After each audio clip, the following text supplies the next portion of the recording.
न्याय न्यायाधीश का, सम्मान संविधान का।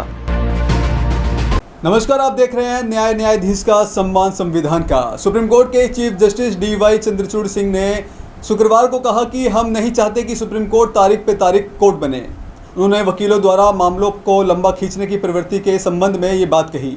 जस्टिस चंद्रचूड़ और जस्टिस हिमा कोहली ने एक मामले पर सुनवाई के दौरान उस वक्त नाखुशी जताई जब वकील के मामले पर बहस करने के लिए और समय मांगा और कहा कि उन्होंने स्थगन के लिए एक पत्र भेजा है। इस पर पीठ ने कहा कि हम मामले को स्थगित नहीं करेंगे, अधिक से अधिक हम बोर्ड के अंत में लिए जाने वाले मसले को पारित कर सकते हैं, लेकिन आपको मामले पर बहस करनी होगी। हम नहीं चाहते कि सुप्रीम कोर्ट तारीख पे तारीख कोर्ट बने। हम इस तरह की धारणा को बदलना चाहते हैं। एक हिंदू पुजारी की ओर से दीवानी अपील में पेश हुए वकील को जवाब देते हुए न्यायमूर्ति चंद्रचूड़ ने फिल्म दामिनी के एक संवाद को याद करते हुए कहा कि यह देश का सर्वोच्च न्यायालय है और हम चाहते हैं कि इस अदालत को कुछ सम्मान मिले। पीठ ने कहा कि जहां न्यायाधीश अगले दिन की सुनवाई के लिए तैयार करते हुए आधी रात तक जागते हैं और मामले की फाइलों को ध्यान में रखते हुए देखते हैं, वहीं दूसरी तरफ वकील आते हैं और स्थगन की मांग करते हैं। अदालत ने मामले को पारित कर दिया और बाद में जब बहस करने वाले वकील मामले में पेश करते हुए पीठ ने अपील में हस्तक्षेप करने से इनकार करते हुए पुजारी को उच्च न्यायालय का दरवाजा खटखटाने के लिए कहा। एक अन्य मामले में न्यायमूर्ति चंद्रचूड़ की अगुवाई वाली पीठ ने एक वकील के खिलाफ एक उच्च न्यायालय द्वारा की गई टिप्पणी को हटाने से इनकार कर दिया।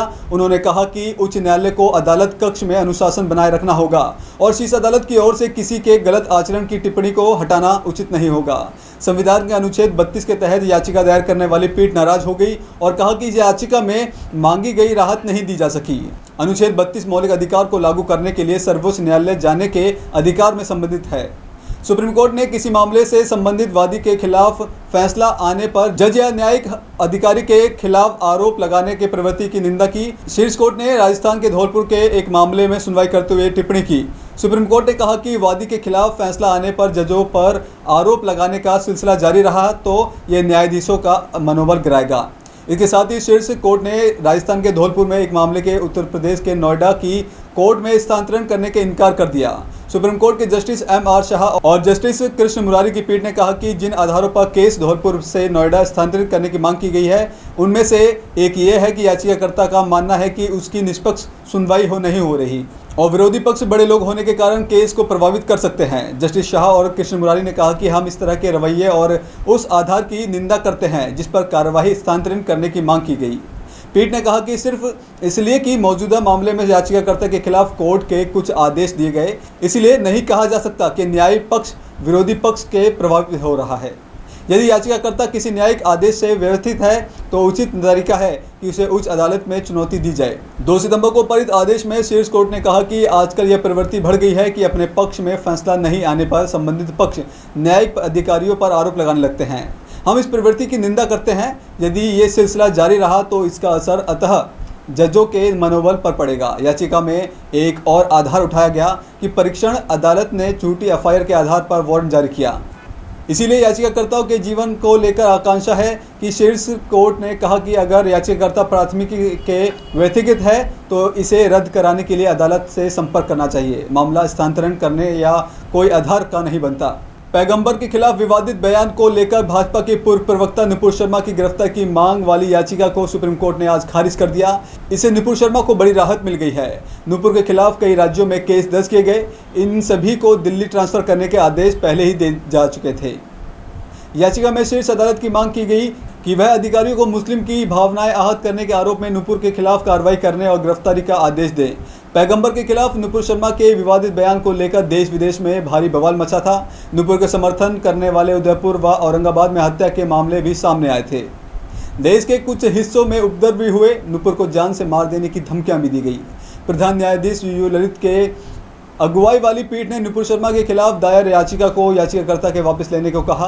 पीठ ने कहा कि यह बहुत ही सरल अहानिकार लगता है, लेकिन असल में इसके दूरगामी परिणाम होते हैं। हमारा सुझाव है कि याचिका वापस ले ली जाए। इसके बाद याचिकाकर्ता की सहमति से याचिका को वापस लेते हुए खारिज मानने का फैसला किया गया। बता दें कि 26 मार्च को एक टीवी चैनल पर पैगंबर के बारे में नुपुर शर्मा की टिप्पणी के विवाद की शुरुआत हुई थी।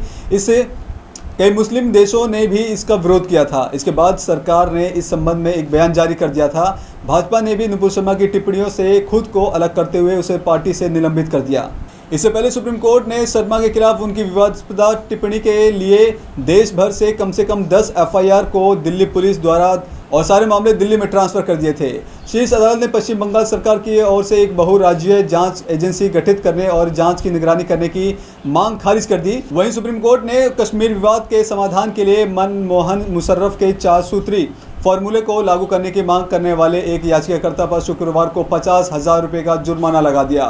न्यायमूर्ति DY चंद्रचूड़ और न्यायमूर्ति हेमा कोहली की पीठ ने कहा कि वह IIT बॉम्बे ग्रेजुएट प्रभाकर वेंकटेश देशपांडे द्वारा दायर याचिका पर विचार करने से इच्छुक नहीं है, जिसने याचिका में कहा था कि समस्या का सैन्य समाधान नहीं हो सकता।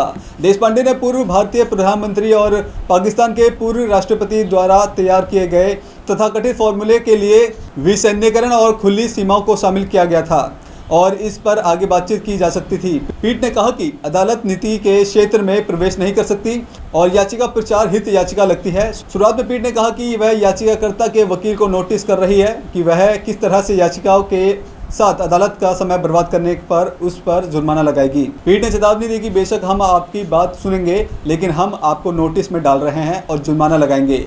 याचिकाकर्ता की ओर से पेश अधिवक्ता अनुरूप बनर्जी ने कहा कि देश के पिछले 70 वर्षों में कश्मीर पर पाकिस्तान के साथ 2.5 युद्ध किए गए हैं, लेकिन कोई समाधान नहीं निकला। मानहानि के एक मामले में सुप्रीम कोर्ट ने पूर्व प्रधानमंत्री HD देवगौड़ा को बड़ी राहत दी है। सुप्रीम कोर्ट ने शुक्रवार को कर्नाटक हाई कोर्ट के उस आदेश में हस्तक्षेप करने का इनकार कर दिया जिसमें उसने एक निचली अदालत में देवगौड़ा को एक कंपनी की प्रतिष्ठा के नुकसान की भरपाई के लिए 2 करोड़ रुपए हर्जाने देने की निर्देश पर रोक लगा दी थी। हालांकि शीर्ष अदालत ने स्वीकार किया कि प्रभावशाली हस्तियों द्वारा कॉरपोरेट संस्थानों के खिलाफ दिए गए बयान उनकी प्रतिष्ठा, शेयर की कीमतों और निवेश को प्रभावित कर सकते हैं। मालूम हो कि पूर्व प्रधानमंत्री HD देवगौड़ा के साल 2011 में एक न्यूज चैनल से बात करते हुए नदी इंफ्रास्ट्रक्चर कॉरिडोर इंटरप्राइज लिमिटेड पर कई तरह के आरोप लगाए थे। NICE ने इसे बेबुनियादी बताते हुए उनके खिलाफ मानहानि का मुकदमा दर्ज कर लिया था। न्यायाधीश के इस एपिसोड में फिलहाल इतना ही। देखते रहिए W2S न्यूज़ एक भारत। न्यायाधीश का सम्मान संविधान का।